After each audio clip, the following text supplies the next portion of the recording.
Good morning. Had a little problem with the earlier link. Sorry about that. My camera got unplugged, so it didn't start, and I had to do the whole video uh, creation over again. We're on chapter 14 of Proverbs, and we are starting with verse 29. Um, Again, to reiterate, there's some connection between these verses, but we might just think of them as a logic train. So they're all kind of in the same category, but they're not necessarily intimately connected to one another.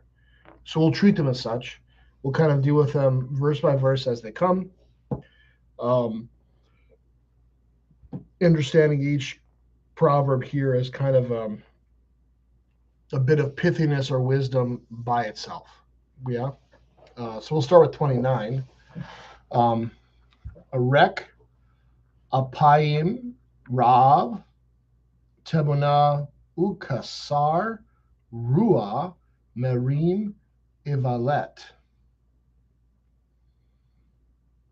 Okay. So there's some words we know probably here.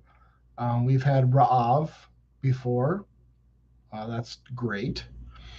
We've had Ruah, which is spirit. So he who is slow to wrath, he who is slow to, let's look up Apayim.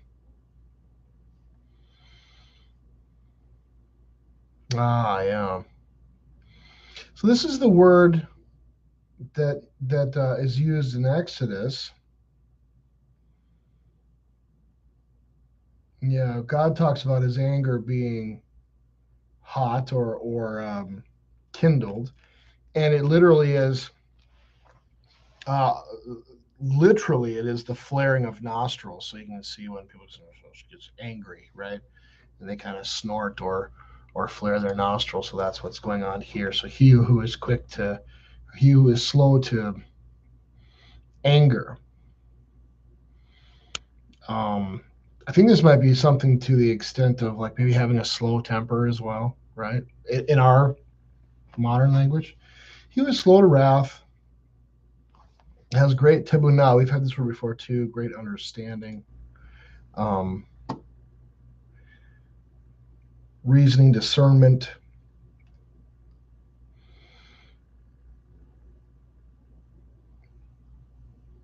intelligence, wisdom. I think that was what I was looking for. If wisdom was a possible one. So, yeah, tibuna is a word that maybe would be a synonym of wisdom, and of course, Proverbs is a pursuit of wisdom. So, um, a good Jewish man learning from Proverbs would understand, right? To quickly become angry, to quickly lose your temper, to quickly want to maybe fight or yell, right? This is not a sign of wisdom. Someone who is quick to anger like this does not have great wisdom. I think that's what 29 is saying, right? But he who is like a impulsive or short, quick tempered. Yeah, quick tempered probably is the better word. But he who has a quick tempered spirit exalts folly. I wonder if this word is exalts or it's more like displays. Because you can see how putting something up on high would be kind of displaying it. So in other words, like this. In other words, I don't know if it's a small difference, right? Like either you're exalting and making it important or big, or you're just displaying it because this is what you're doing because you're short tempered, right? Like which one is? I would probably lean towards the latter, right? Someone who's impulsive to anger or short-tempered. He just shows a spirit of folly. We can tell what the ESV says: "Whoever is slow to anger has great understanding, but he who has a hasty temper exalts." No, he used exalts folly. No notes in this one, so pretty straightforward. One can be quick to anger and be wrong. You can misinterpret information, misinterpret evidence, maybe misunderstand people's words. So you can see how being quick tempered could literally lead you to poor understanding or folly. You just look foolish because you're not waiting long enough to find out what's actually going on. Whereas if you're slow to anger, really trying your best to understand exactly what is going on, probably more often than not, you're going to be, proven right or seen as someone who is patient and wise. Pretty straightforward verse. I think we can learn from that. I can certainly take a lesson from that. Um,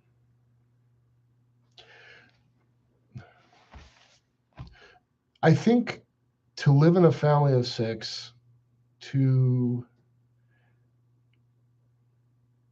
do this job,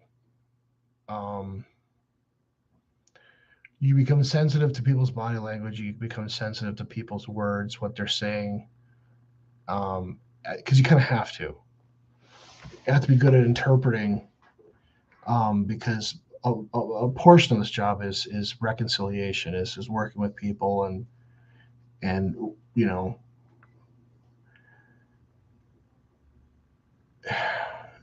for some reason this job, people can get there can be sometimes a lack of patience, right? So people can get frustrated and angry, and you have to kind of but sometimes they don't say anything, they won't communicate. So you have to kind of be able to read body language and read people and get a sense of them, and then anticipate problems or find problems and then deal with them. Just communicate like, listen, I think something's wrong. Your body language is off, and this doesn't seem right. So is there something bothering you? Have I done something to offend you? Something like that. What can happen is that you can be good at that kind of stuff, and then it can give you kind of a false sense of knowing things all the time. That you know what people are thinking, you know what they're saying, when you don't. So you can be right a lot, but it doesn't mean you're right all the time. And it's a hard thing to learn. Like, so in the Old Testament, it happens very often that a character's greatest quality is their greatest problem, their undoing. Solomon is incredibly wise and intelligent, but he also then, because he knows he's incredibly wise and intelligent, he invites foreign gods into his home. He thinks he can worship foreign gods and it won't be a problem because he's so in other words, the wisdom and intelligence also leads to arrogance. So it's his greatest skill, and it's also his greatest weakness. It becomes his undoing. Samson the same way, right? A lot of characters are kind of built with this tragic flaw that is their best quality. David, he's chosen because he's passionate towards the Lord, but he's also passionate, and he makes really, I mean, we see it happen all the time. Guys who have riches or who are athletes or who have power, and they make just the stupidest mistakes, right?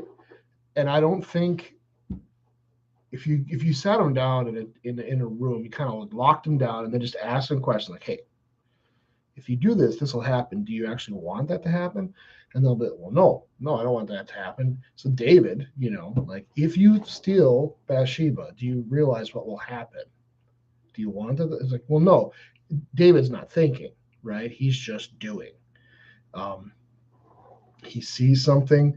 He's passionate about that thing. He wants that thing, so he takes that thing. That's as deep as it goes. I don't think we need to go a whole lot deeper than that.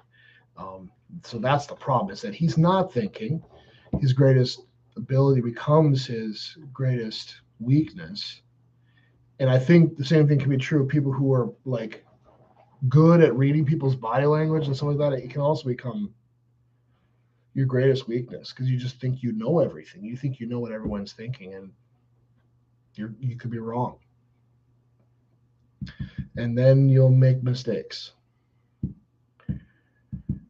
Um, and then getting to the verse actually is what I was trying to get at. Is so you interpret body language and then you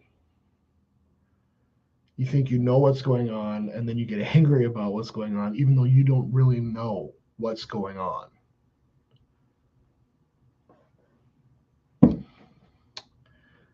Verse 30. Hayeh Besarim, Lev, Marpet, Urakab, Asamot, Kina.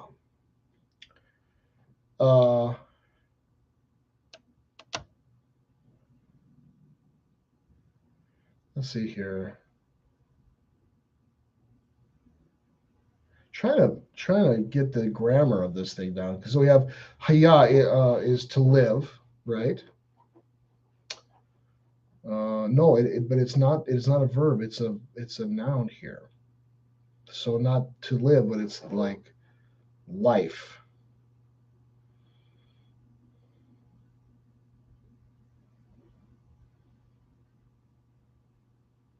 Something like, I think.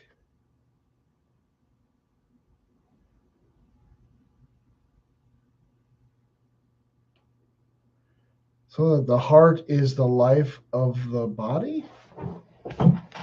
There's like a lot of nouns. I'm trying to figure out which one's the subject, which one's the object. Um,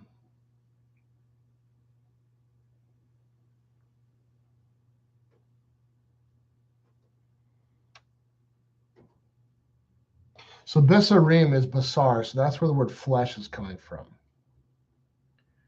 Uh, and then a sound heart. So let's look up this marpeh word. Sound, healing, cure, health, soothing, tranquil. I think that's ESV is toning it on tranquil. So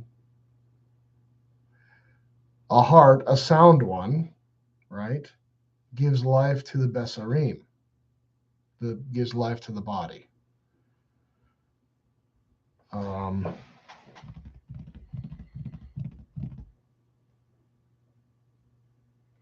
A tranquil heart gives life to the body.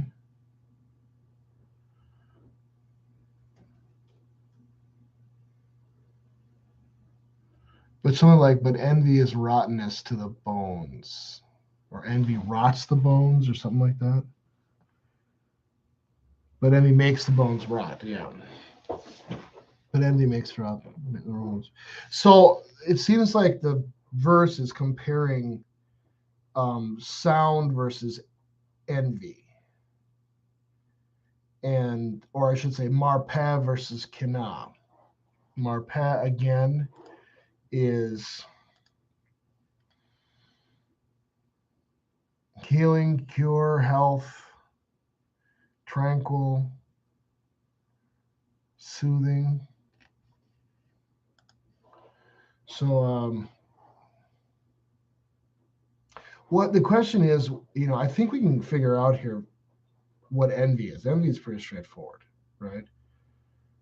But how is that different or contrasted against a sound or a tranquil heart?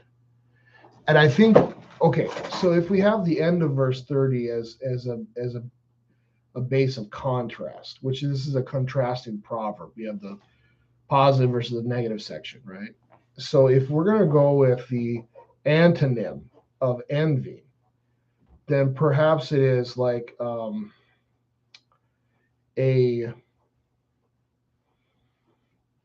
heart that is content, right? Because envy would be the opposite of content.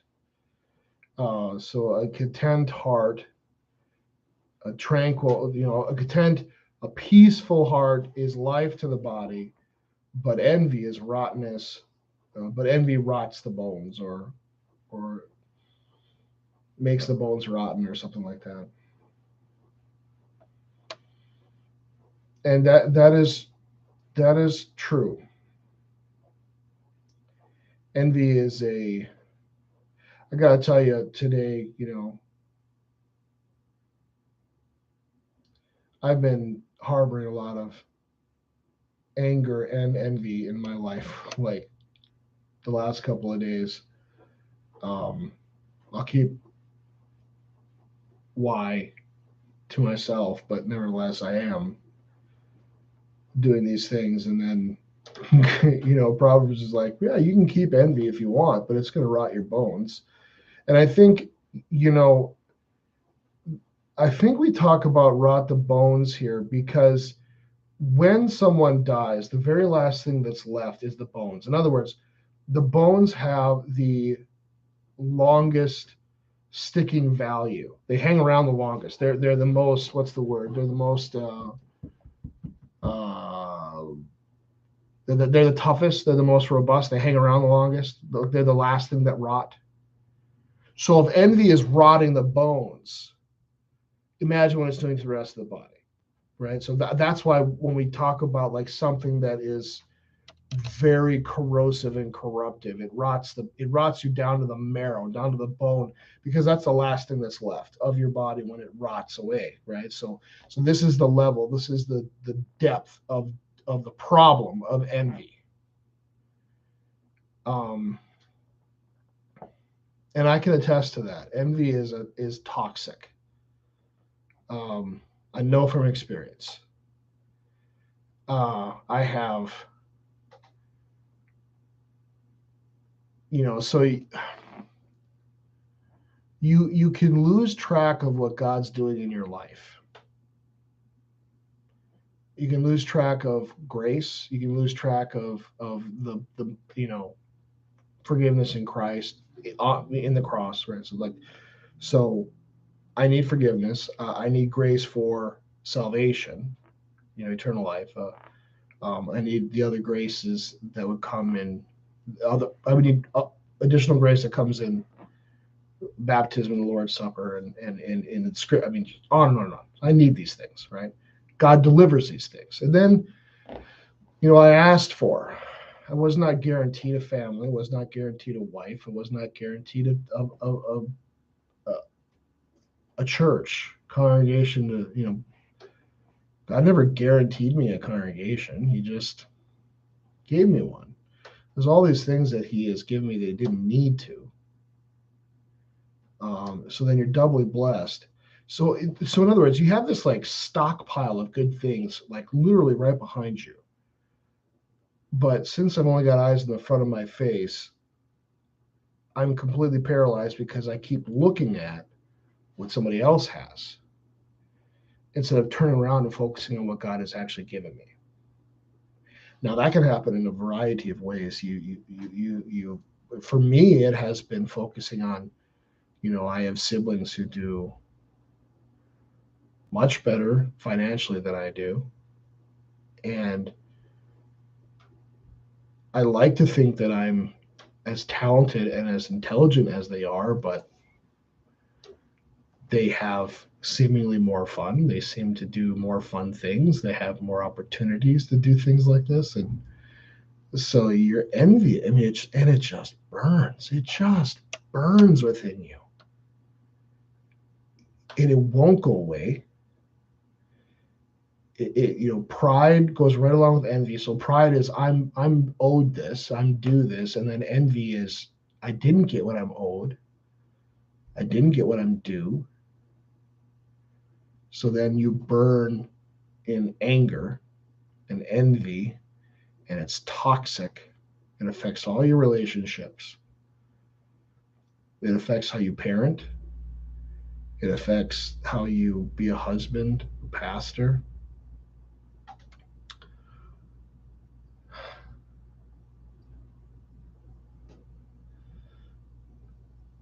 I don't think anybody wants to be envious or angry.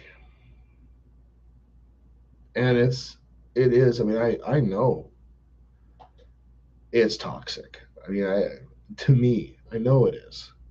I can feel it. God, the devil has a grasp on me, when it comes to this envy and pride and what I'm owed. Um, and most people I know who have a lot of things, or in the pastoral realms who are given honor and respect, they typically aren't people who are telling people what they're owed. Fancy that.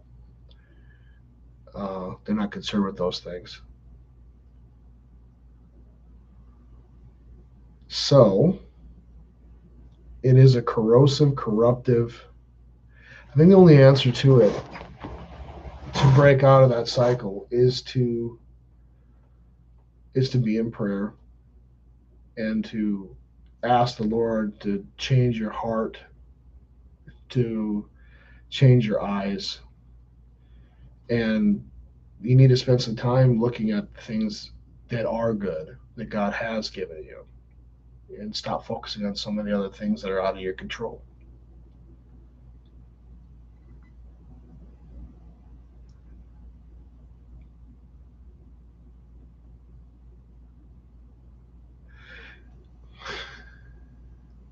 Really don't like how Lord's coming after me this morning. So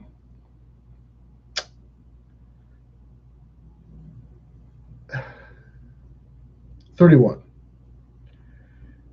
Usekdal herep usahu umekabedo honen ebayon. Sinak, thank you for that. I appreciate it. I didn't want to ignore it. I just a little emotional today. Uh,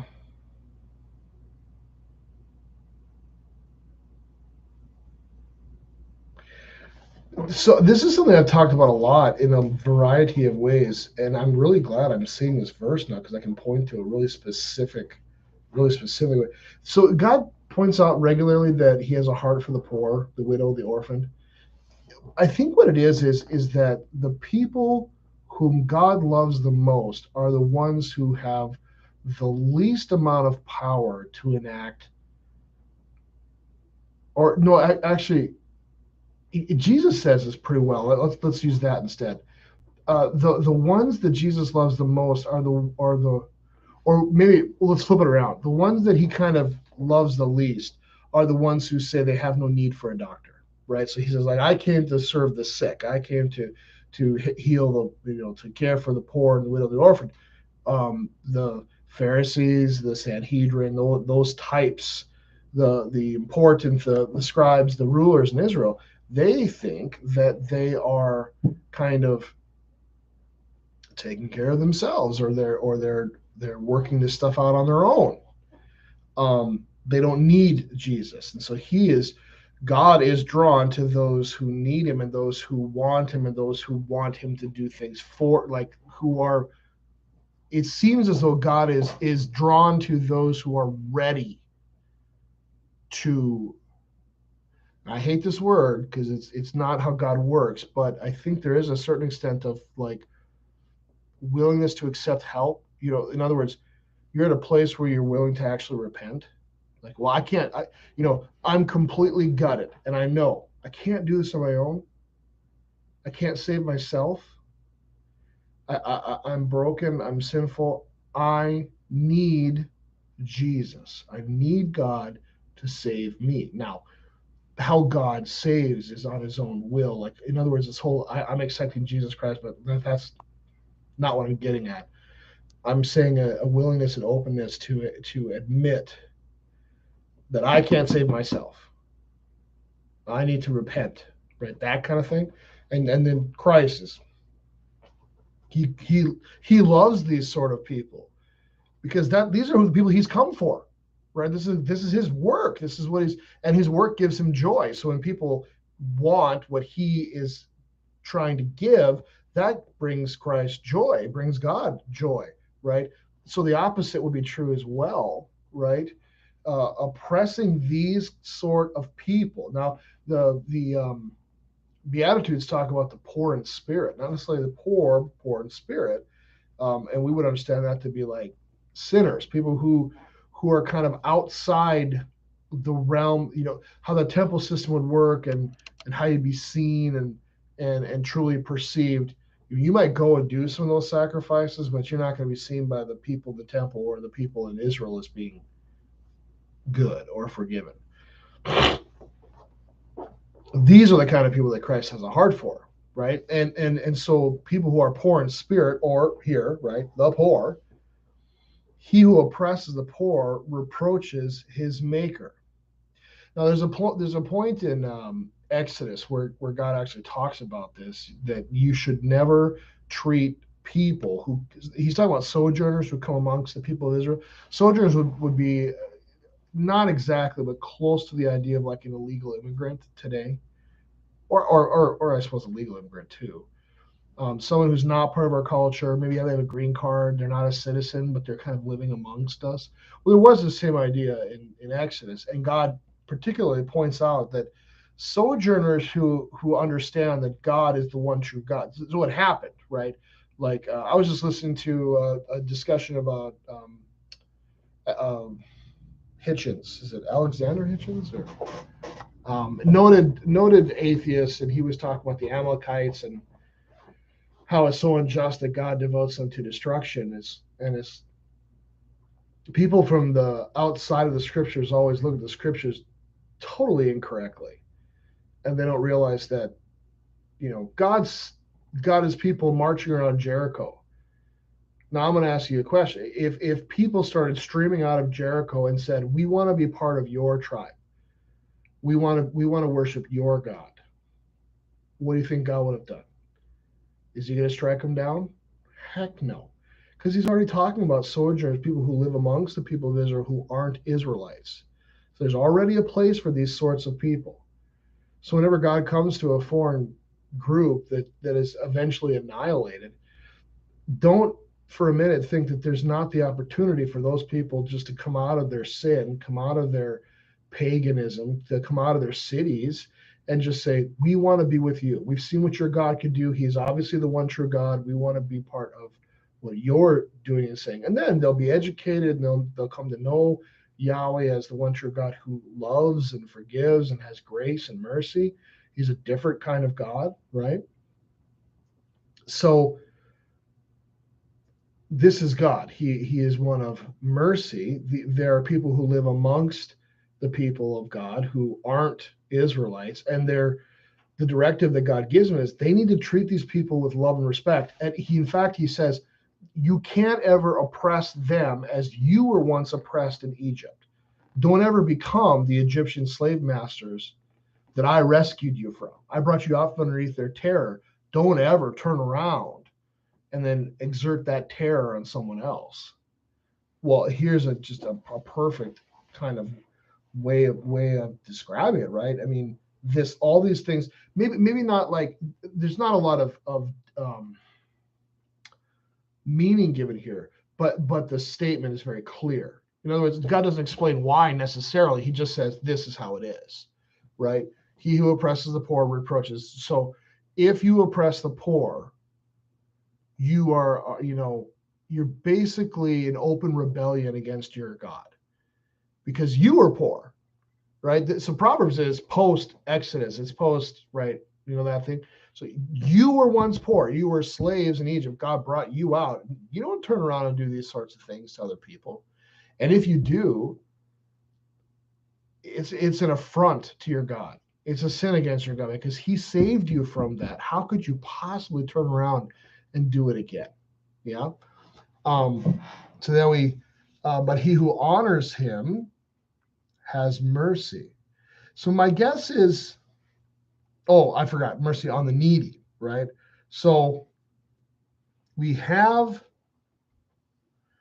if you look at it,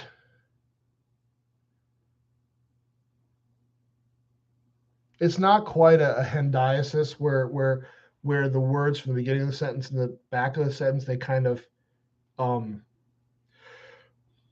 mirrored, but it's close, right? So you have the word for oppression and then poor, and then at the end you have the word for needy and have mercy, right? So those two words are at each end of the sentence. And then in the middle, you get these things about God. But he who honors him has mercy on the needy. I can't help but think about like Matthew 18 and the parable of the unforgiving servant, right? The servant is forgiven much, and then he goes out and he hasn't any forgiveness for anyone else. But the one who understands how much God has done for you, you freely give to the needy because you realize that I was poor and needy at one time, and the Lord gave me his son. 32. 31 is an excellent verse. In general, I need to remember too, whenever I talk about this in the future, that's just a really clear, it's one of the clearest times I've ever seen it laid out, that way. So it's good. 32. Bera'ato yidaheh rasa vehose bemo oto zadik. Zadik we've had before, that's righteous. And then we have moat in there, bemo oto, which is moot in the middle. And then you have a prefix and a suffix, right? So we've had moot before, is death. Rasa we've had before, that's wickedness. So let's put it all together.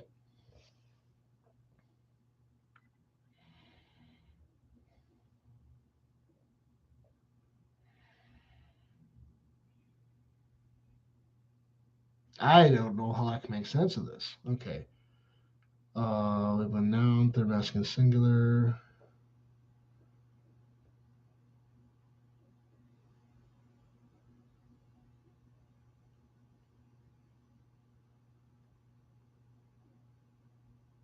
Something like the second part of the sentence is, but has a refuge for the righteous in his death.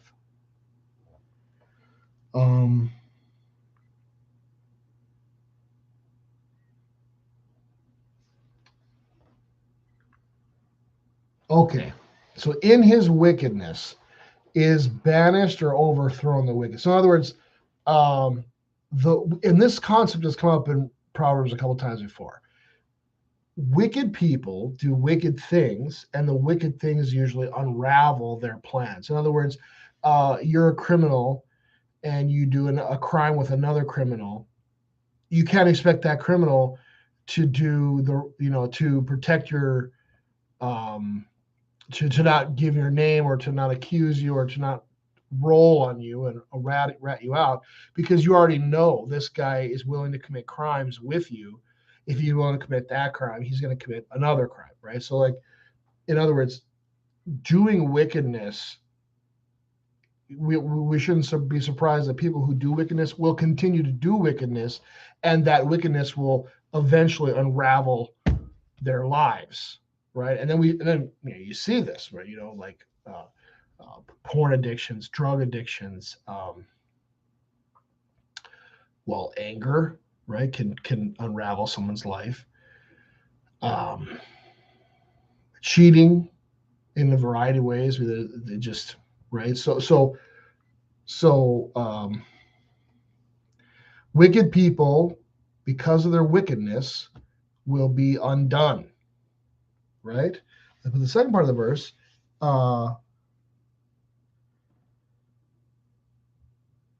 the righteous finds refuge in his death.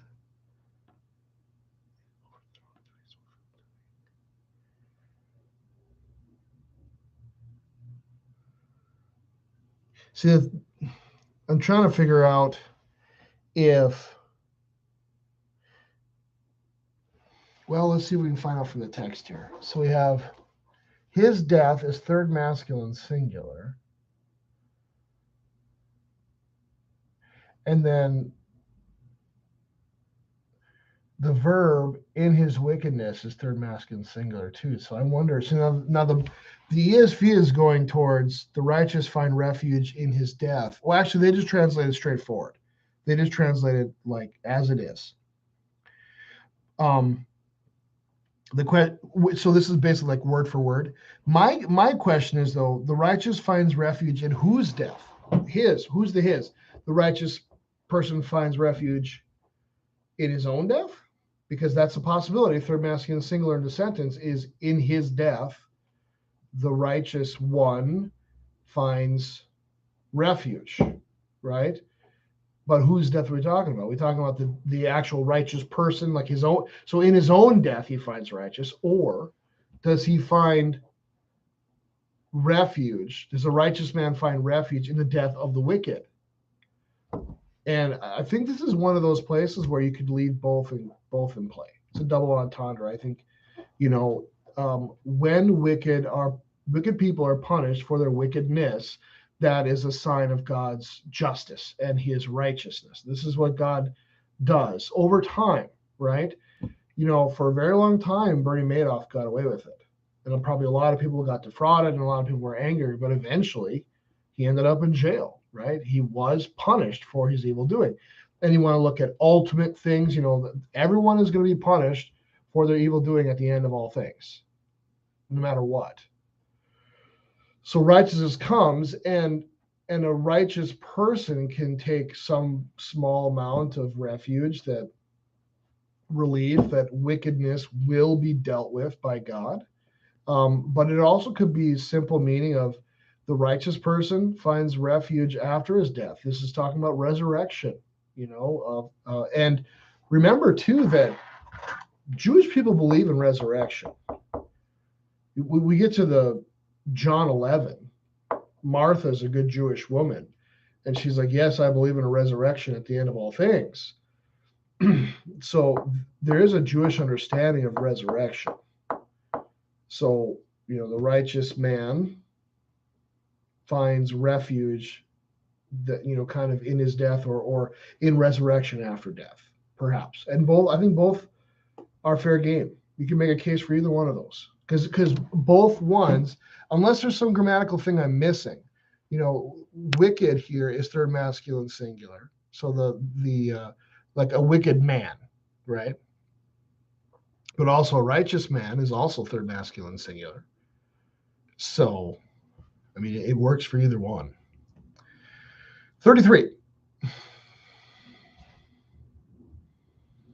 Believe, Nabaon, Tanua, Hochma, Hachma, I guess it would be actually, not Hochma, Hachma, Ube Kerev, Kesalim, Tivadea.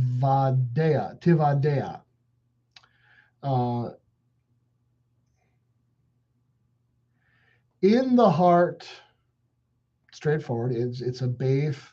Lave is heart, and then it's belave, so it's in the heart. Of an understanding one, an understanding person, right, rests wisdom. But in the heart, kesalim, we've had that one before. In the heart, again, is it lave? I think it's actually karave. Is a root here, not lave. Yeah, it's karave, which is also the inward part. So in the midst of, or in the and they, so it's in the midst of, but then you can see where they go in the heart of, because they're talking about the in the heart of a wisdom, one of understanding, as opposed to the heart of one who was a fool. You get the sense of why they went that direction when they translated it. But we could be just in the midst of, or in the inner parts of, right? But in the inner parts of fools, is made known, this is a one-time word. It's only used once in Proverbs 14:33.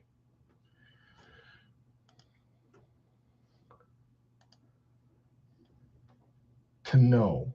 This is from Yada.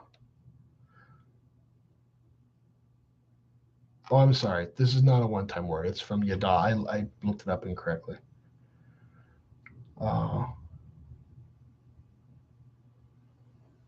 So I think it's just a simple thing, like wisdom rests in the heart of understanding ones, but in the heart of fools, but the heart of, maybe something like, but the heart of fools is made known.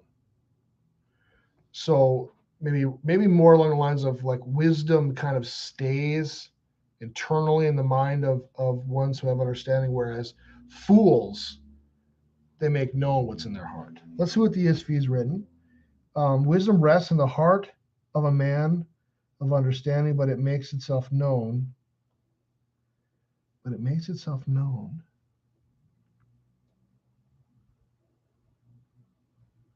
Okay, so they're using kind of like the idea of wisdom as a hinge point for both. But it makes itself known in the midst of fools.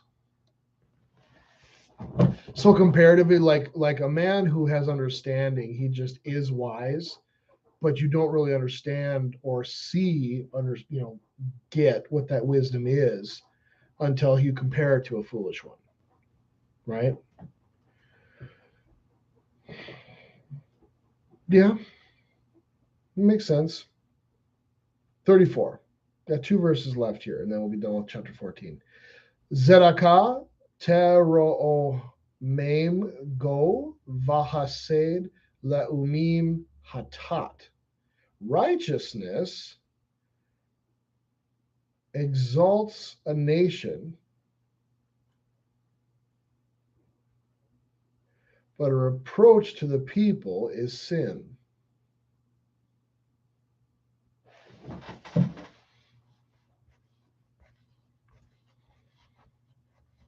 So I think it's just it's actually a very simple idea. Like a country is seen as good if they're righteous, right? So righteousness exalts, it lifts up, it makes a nation look better, right?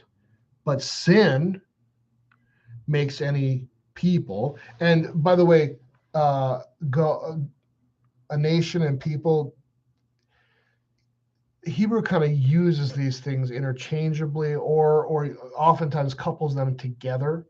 So they would have a for us it would not be the same, right? But for Israel they would be kind of the same, right? So like Gentile nations, Gentile peoples, kind of the same thing. They're I think both of these would refer to maybe like a cultural group. But sometimes cultural groups are defined by a geographical nation, sometimes they aren't. But they're both kind of cultural groups, right? So righteousness makes one nation look great, whereas sin makes any other nation look bad. And this is probably a verse our politicians of our country should really look at closely, because I think we haven't honored a lot of our promises to other countries. We haven't kept our word. So I don't think we have as a high of around the world, people don't have as high of opinion in the United States as they used to. But part of it too is that, the kind of depravity that is social gender theory and rampant homosexuality and the Tinder um, kind of culture where you're sleeping with a multitude of people. There's a lot of countries that they don't like this. This is not something they want to be part of. And we make a really big deal right now too about kind of proselytizing with that gender stuff and LGBTQ stuff to the point where other nations it really starts to bug them. China doesn't buy into this stuff. Really, any of the Middle Eastern countries don't buy into this stuff. Many of the I think the overall majority of African countries do not buy into this stuff. And then you get even into countries like, Russia, Ukraine, other Baltic states. Romania is very conservative, and others. Um, so yeah, our image has been tarnished by this kind of the sin that we're putting out there. We're asking people to be part of. It's not good. Finally, verse 35.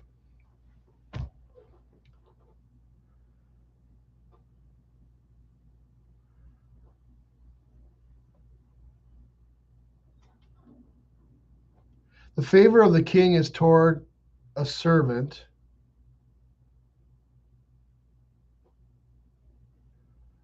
something like a wise servant, right?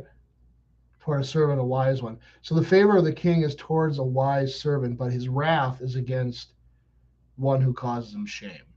I forgot to read the Resaon Melech Laabed Maskil Ve'eb Rato Tihyeh Mebis. So the favor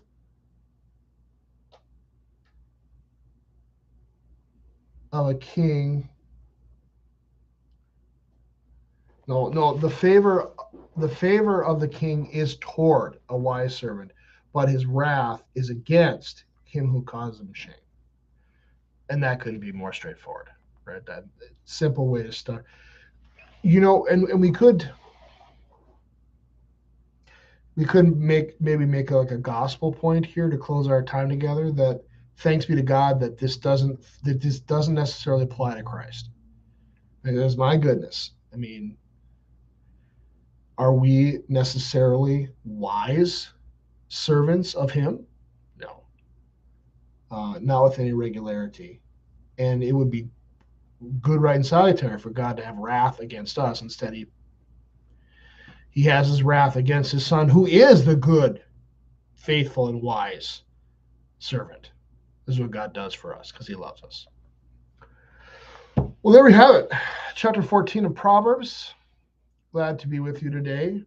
I had asked for your prayers because of some of the stuff we talked about earlier today. Thank you for that. And I will pray for all of you as well. I hope you have a wonderful week this week. And God bless your day.